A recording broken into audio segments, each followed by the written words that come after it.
All right, welcome to another current event update where we dive into the stories shaping our world and bringing clarity and insight from a biblical perspective. And obviously, we're looking at the scriptures and we're looking at prophecy. And here we have today a very special guest, Jacob Prash. How are you, Jacob? Better than I deserve to be, as always. Well in Jesus. Amen. Thank you, Jacob, for being with us. And lots of stuff going on, so we'll get right to it. We're tackling the developments of what's going on in the Israel-Iran conflict. Lots of stuff, high stakes, standoff. It's gripped the whole world. Operation Rising Lion has sparked an incredible amount of interest, not only in the world politically, but also in the church theologically. So we want to look at two sides, the political side and the theological side. Jacob, let's start with the political. The ceasefire is in effect and it was quickly broken. Tell me about that. Well, I think the president knew ahead of time you cannot trust Iran. He seems to be indignant at both Iran and the Israelis for any violation of the ceasefire, even though the Israeli one was retaliatory. Hopefully, it'll hold now, and both sides will take the president's indignation, if not rebuke, to heart, and there won't be any further actions. What we do also know is that although there was not a regime change, Khomeini has transferred much of his power to the next generation of leaders of the Revolutionary Guards of Iran. IRGC. Yeah. Yeah, IRGC. The senior existing leaders were all killed by the Israelis, of course. So now it's the next generation of leaders, the underlings, who also know that the Israelis know who they are, um, and and are marked men if the ceasefire is violated. So he's not abdicated power. He will still have political influence and a degree of control, but not as much as he quite did. He'll be focusing more on religious control with a political influence than as being the absolute dictator that he had been before the operation began with the Israelis, followed by the American Midnight Hammer response to the subterranean uh, facilities for uranium enrichment to produce weapons grade uranium by the Persians, by the Iranians. So he does not have the same power he had, but he's still there. There's not been a regime change, and we have to understand the importance of that, both politically and theologically. Yes, Jacob. Let me talk about the U.S. involvement in the airstrike. We were obviously talking about this on Saturday when we heard the news. The B-2 bombers, stealth bombers from Guam into Iran. Now the question is, did they get all the uranium? There's questions. Even the White House must maybe admitted it that they might not have gotten all the uranium. Do you think they did, or what's going on there? Probably not, but the issue is not the uranium itself. The issue is the capacity to enrich it with centrifugal force, the centrifuge capacity to enrich it to weapons grade, 80 to 90% from its present level of about 60% or 60% plus. That is the issue. It's not the uranium itself, it's the enrichment capacity. So I'm not as concerned about the uranium per se.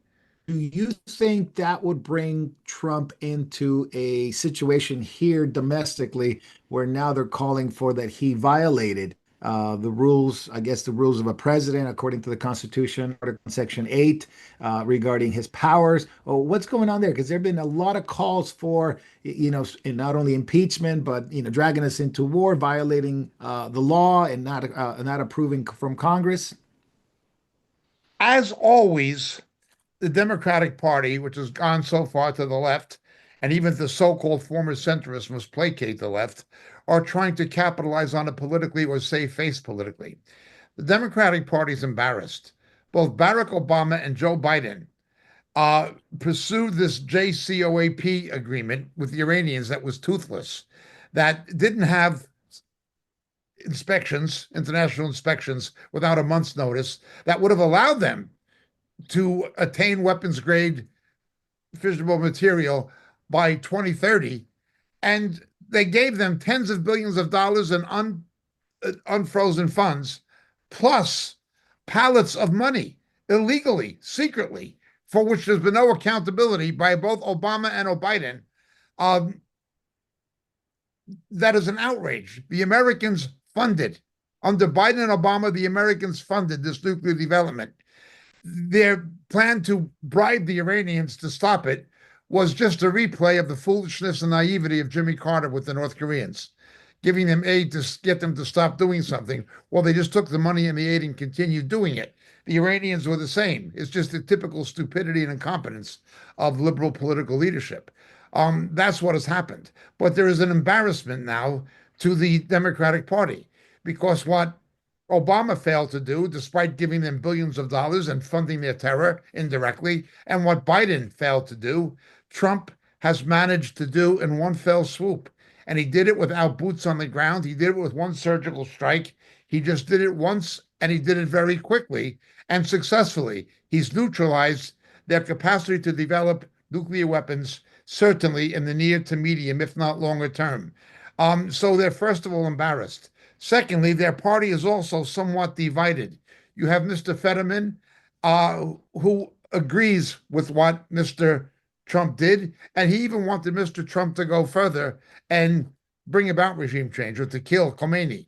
So you do have a few sensible voices left in who are centrists in the Democratic Party, but then you've got the left, Alexander Ortega-Cortez, who are the diametric opposite. It is a divided party. The Republican Party also has a division, but it's much smaller. You have Ron Paul, who's so right about so many things, but he's ideology driven to the point where he's non-pragmatic and he does not live in the world of real politics all of the time. As much as I like him and agree with him on economic issues and other issues, I think he's wrong in this particular case. And there's another senator who's also wrong. Again, the rhinos are Democrats who sit on the opposite side of the aisle. But generally, among House Republicans and the Senate Republican body, they're supportive of the president. The Democrat Party is embarrassed because he succeeded. Yeah, and of course they're talking about Article 1, Section 8 and the Wars Resolution Act of 1973. Jacob, you believe he acted within his rights, within his power? Let's particularly look at this. There was no declaration of war. There's no boots on the ground. There's no ongoing military action. Thomas Jefferson was a strict constitutionalist. Did Thomas Jefferson violate the Constitution when the first time America intervened in a conflict abroad when the interests of the United States were being attacked with the Barbary pirates? No, he did not. Remember, the first time the United States became involved in something like this, it was also against radical Islam. It was against fundamentalist Muslims in North Africa, the Barbary pirates, who were attacking American ships and interests. That is what Thomas Jefferson did. Nobody has ever suggested he needed a declaration of war to respond to an ongoing attack. Likewise, you have a proxy situation where it's Iranian weapons, money, and military advisors, if not commanders, animating the Houthis who are attacking American shipping and other nations going into the Red Sea through the Suez Canal. So it's the same thing with Jefferson. They're absolutely wrong in what they're saying. You do not need a declaration of war to respond to an ongoing threat, to an ongoing hostile action against the United States. You don't. When Gaddafi did what he did in the aftermath of the Lockerbie attacks, Reagan launched one night airstrikes against Gaddafi and changed everything. Immediately after that, Gaddafi stopped supporting terror in Europe and anti-American terror when Reagan reacted. And I'm no fan of Ronald Reagan much of the time, but it was the same thing. It was a one-time response to an ongoing attack and threat of the United States. You had 8 American servicemen killed in Germany by Libyan agents. America responded. It's the same as the Barbary pirates, the same as what happened with Gaddafi during the Reagan years, and it's the same now with what the Iranians are doing. Let's remember, they've killed 609 American military personnel, most of them in Iraq, by proxy militias. That's right. And they've killed over 1,000 Americans, all told, American citizens. And they've not stopped.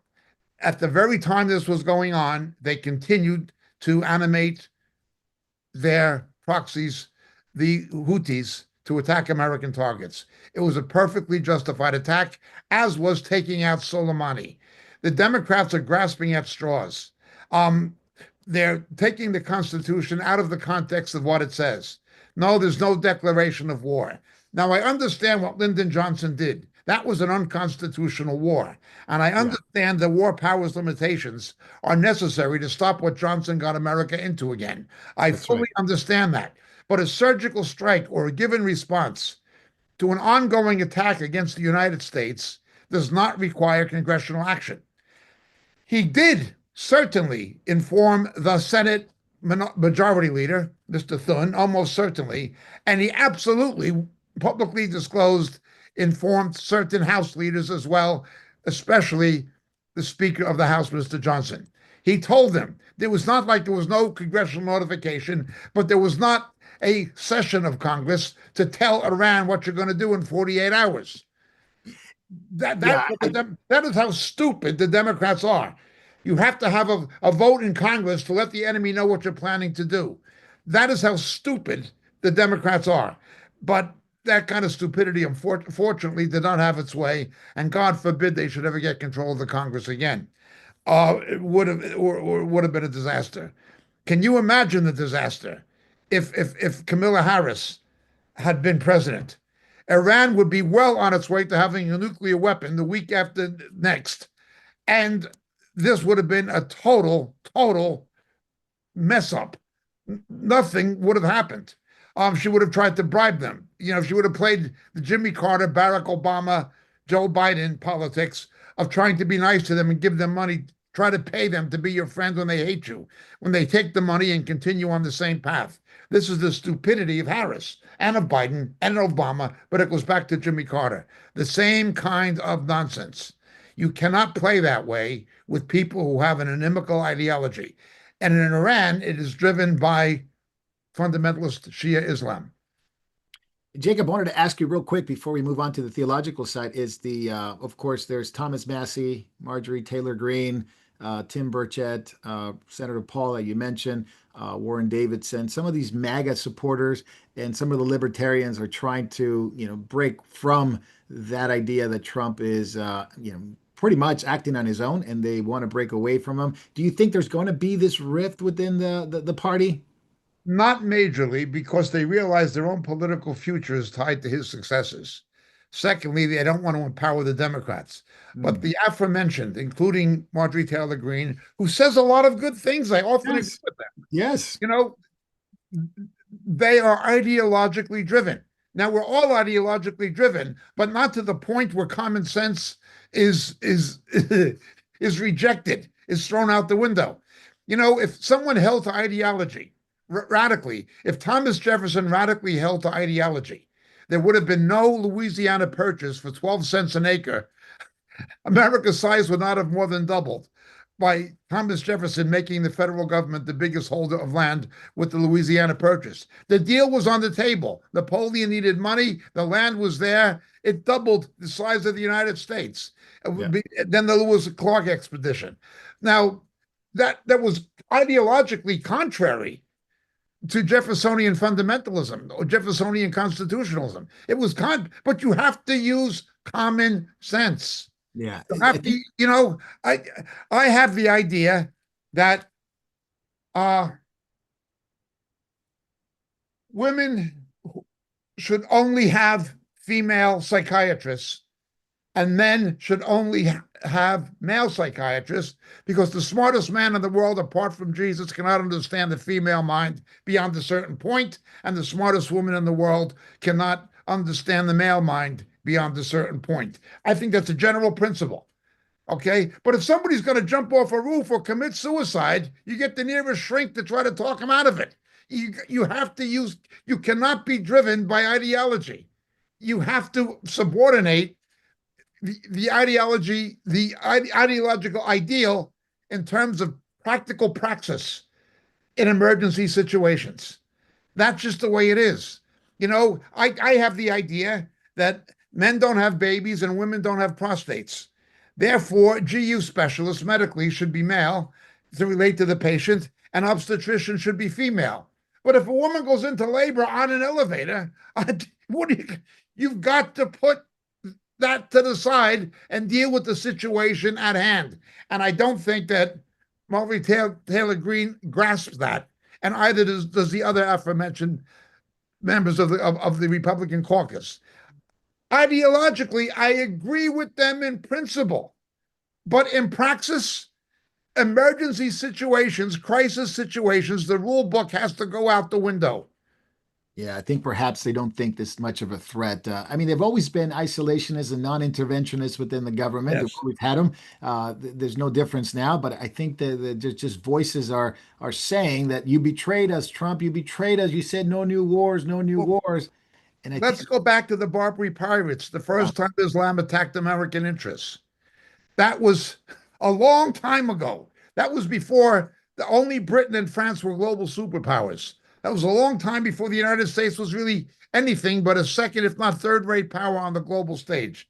Okay. Even then, you could not be isolationist to that point. Now, I agree, America and Britain should not have gotten involved in World War One. I agree with that. I agree with that. However, when you are being attacked or you are under that kind of a threat from a religious maniac, you can driven by a demonic power, you cannot hold to an isolationist philosophy. George Washington said we should not be involved in foreign conflicts. That's true. But when yep. somebody attacks you, it's no longer a foreign conflict. Hmm. Very true. Jacob, before we finish on the political side, give me a quick analysis of Russia and China possible involvement in not only a peaceful resolution, they say, which I wouldn't trust them, and the fact that they don't want the Strait of Hormuz to be shut down, which is interesting because Iran already in parliament said that they will. China doesn't want them to do it. But just give me a quick analysis of those two countries getting involved. First of all, what Medvedev said is insane, that Russia and other countries can rearm Iran with nuclear weapons, even though the Americans destroyed those underground enrichment facilities. It just shows you how insane the Putin regime is. Okay, that's first of all. China and Russia have economic interests. Russia has to do with oil, and it is obtaining drones and other technologies from Iran to fight its war in the Ukraine. Russia has an interest. China needs Iranian oil. That is their interest. They're not there because they like Iran. They're there because of self-interest. Okay? And they're trying to protect their self-interest. But additionally, they are in the same situation, ironically, as Britain, France, and Germany.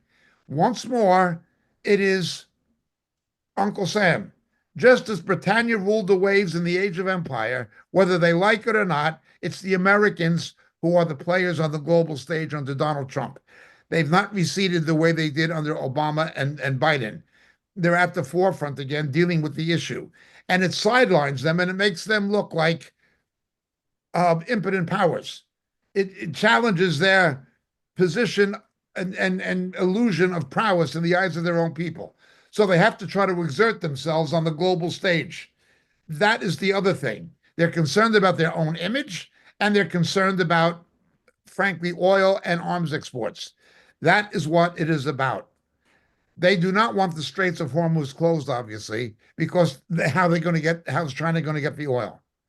Absolutely. Jacob, let's deal with the theological side, what was revealed to the prophet Daniel in the book of Daniel, and the possibility of regime change in Iran, or maybe not regime change in Iran. But I wanted to get your thoughts on the spiritual side, which is the most important part. This is what I've been saying from the beginning. Even before the attack on Iran, we've been saying it for a couple of certainly years, and especially in recent months, and more especially in recent weeks.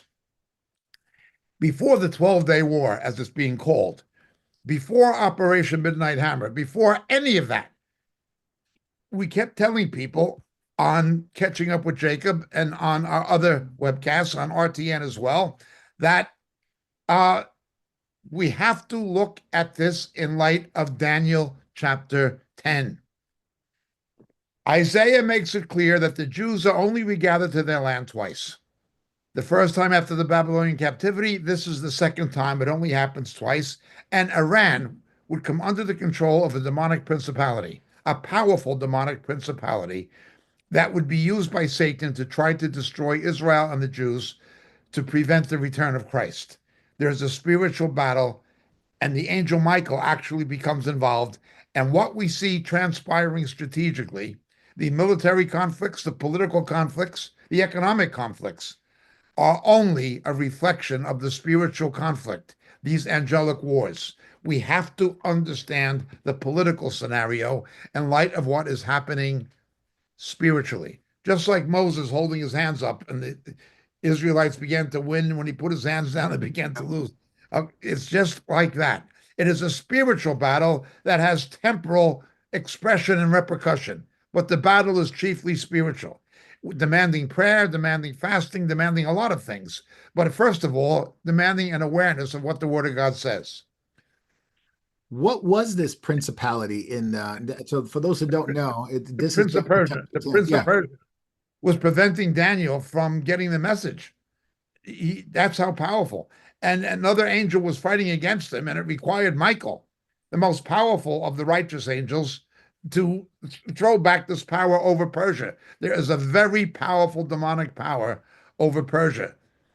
Principalities are over all these nations, but Iran is the outstanding example, according to the prophet Daniel. They're going to be the primary threat. Now, let's understand something. I can understand politically why Mr. Trump did not go for regime change. He was encouraged to do so by the Pahlavi family, the Shah's family. yeah, He was encouraged to do so by Melanie Phillips, yep. who I like and respect as a journalist. He was encouraged to do so by a number of people in Israel.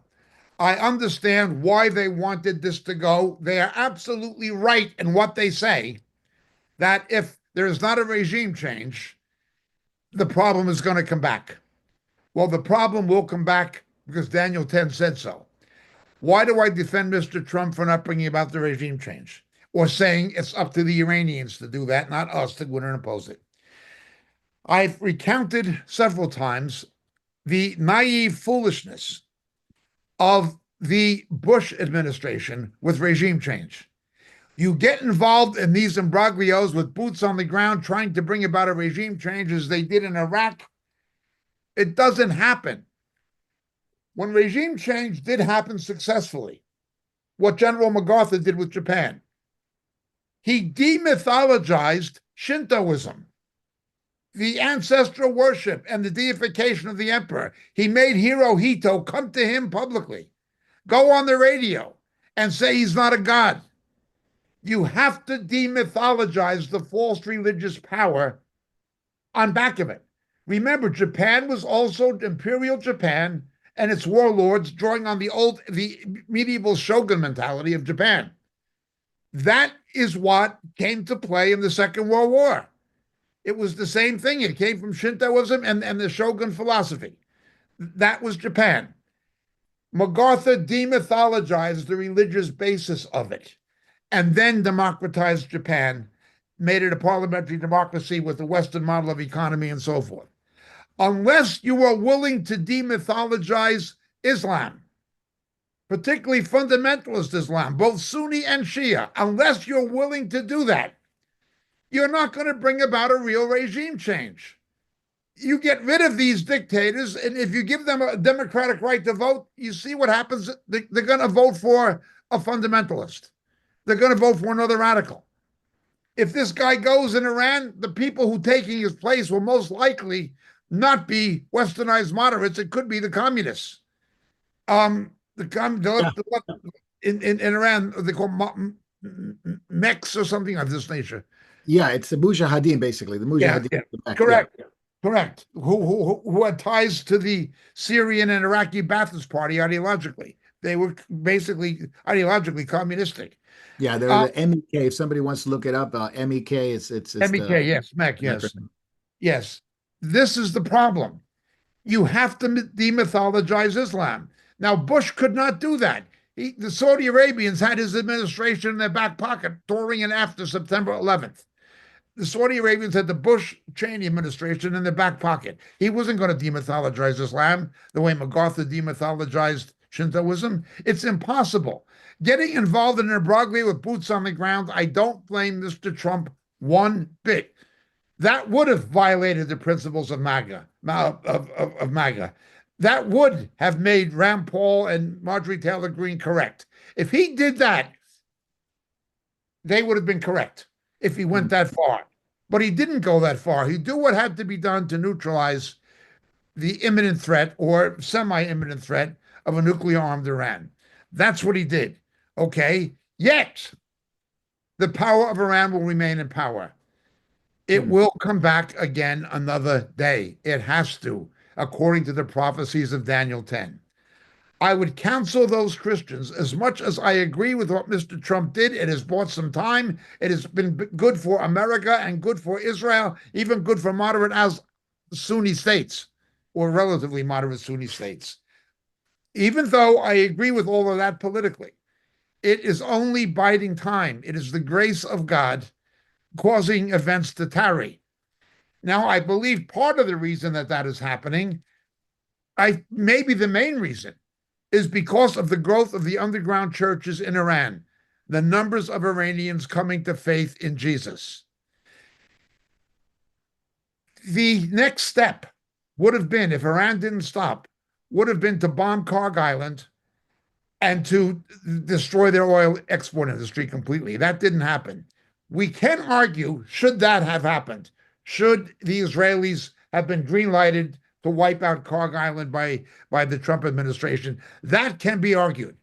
But as far as boots on the ground or as far as regime change, politically, he made the right decision. However, it is naive for any Christian to think the problem of Iran is solved. It is not. Hmm. Read Daniel chapter 10. It no sooner happened than Russia was saying we can give atomic weapons to the Iranians, which would, again would reek of a Gog and Magog scenario with Russia and Persia. So therefore, let us not be naive. Yes, thank Hmm. God for what Mr. Trump did. It is going to save the lives of Americans, of Israelis, and of Persians, of Iranians, and moderate Arabs. Thank God for what he did, but it does not solve the problem of Iran. We have to understand Daniel 10. There's a principality of Iran and a principality of Greece, Yavan, which represents Europe. There are demonic powers here at play. What you are seeing, Operation, whatever you want to call it, the Midnight Hammer or the Israeli Yeah. operation, Right lion. Yeah. yeah, those things are only a reflection of the conflict in Daniel chapter 10. We need to understand that. There could not have been regime change because the prophecies of Daniel 10 must still be fulfilled. But I don't blame Mr. Trump for not going further than he did. Hmm. Jacob, you don't see a possibility of Reza Pahlavi, the son of Mohammed Reza Pahlavi, the last king that they had there in the 70s, to come back into power? Perhaps people want that. I don't know. It seems like he gathers Only strength. a minority of the people, it would only be the educated middle class of Iran and the Baha'i people that are left in Iran that would want that. Hmm. The Baha'is would want that, and they're, of course, a cult.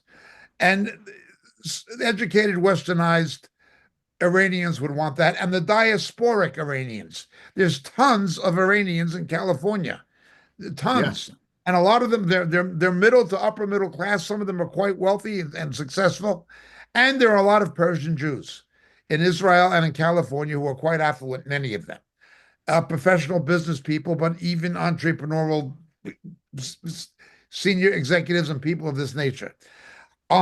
You're talking about money, you're talking about power, you're talking about political influence. There are people who would want that, but I don't think the majority, I don't think there's any support that a demographic majority of the people of Iran would want to return to the shore. He was on the peacock throne. He was claimed to be a descendant of Cyrus the Great, but he was put there by the CIA and the British to Yeah. stop Stalin, basically to stop Stalin from getting control of the oil resources and getting a warm water port on the Persian Gulf. He was put in power by the Americans and British. British Petroleum was looking to safeguard its economic interests. The Americans were looking to outflank Stalin's ambitions. That was under Truman. Um, he was not the nicest guy in the world. He was rather, now he's not nearly as bad as the mullahs, There was progress. He was not as despotic as they were, but he was not a popular figure. Even many liberal and westernized Iranians didn't like him. Let's remember that. Now, he's better than what's come since, Yes. but he had a secret police called Savak, Yeah. and they could be quite brutal in their own right. Yeah. Yeah, it's interesting. Jacob, as we finish, obviously Israel back in the land, the significance of that, and obviously we'll talk about that in another episode about Genesis 12:3 and 26 and 28. What does that mean?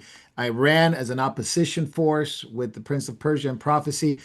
What are Christians to do, and how do we deal with that as believers looking at this prophetically, and what is our role in it? From the beginning, I was saying pray for President Trump, pray for the peace of Jerusalem, and pray for the believers in Iran, and that God may add to their numbers more people being saved out of this barbaric Shia Islam.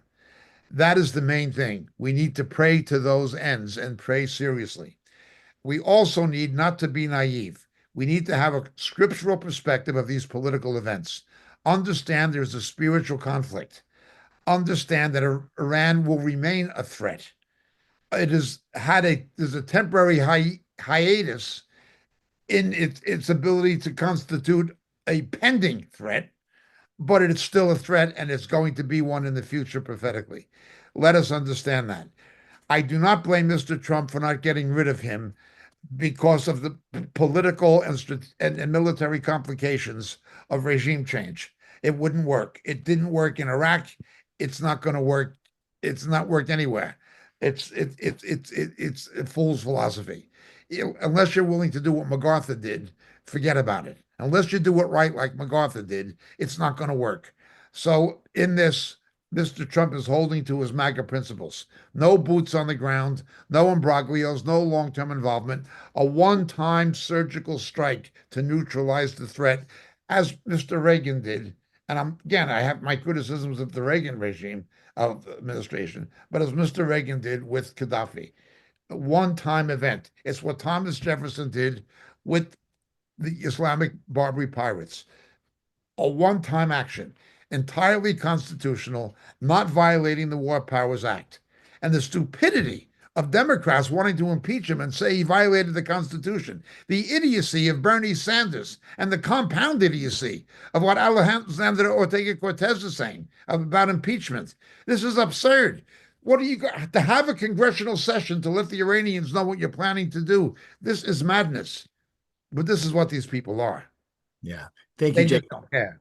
Yeah, thank you, Jacob. Thank you so much for being with us on a very short time. We wanted to make this video not only shorter, but the opportunity to get a lot of people to watch it. We appreciate your time. And I guess we got to keep looking up. Maranatha, keep praying, keep preaching Jesus. Maranatha, Maranatha. God bless.